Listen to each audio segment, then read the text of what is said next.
اب جواب یہ ہے کہ جب آپ ضرب یا تقسیم کر رہے ہوں تو آپ کو اتنے ہی سگنیفیکنٹ فگرز رکھنی ہے جتنے کم عدد سگنیفیکنٹ فگرز والے عدد میں ہیں، جبکہ جب آپ جمع یا تفریق کر رہے ہوں تو آپ کو اتنے ہی اعشاری مقامات رکھنے ہیں جتنے کم اعشاری مقامات والے عدد میں ہیں۔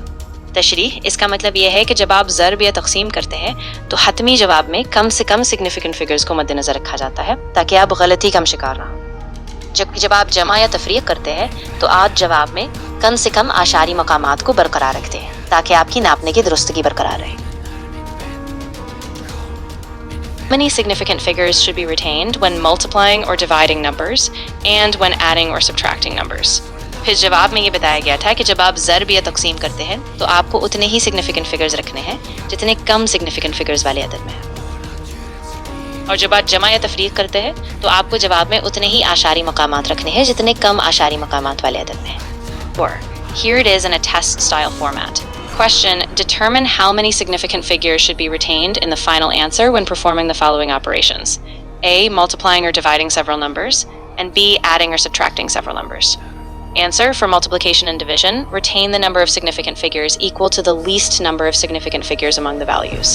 For addition and subtraction, retain the number of decimal places equal to the least number of decimal places in any of the numbers. Explanation: when multiplying or dividing, the precision of the answer is limited by the least precise value.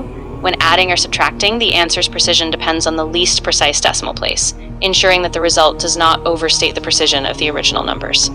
سوال: یہ تعین کریں کہ کئی عددوں کو ضرب یا تقسیم کرنے پر اور کئی عددوں کو جمع و تفریق کرنے پر حتمی جواب میں کتنے سگنیفیکنٹ فگرز یا اعشاری مقامات رکھنے چاہیے۔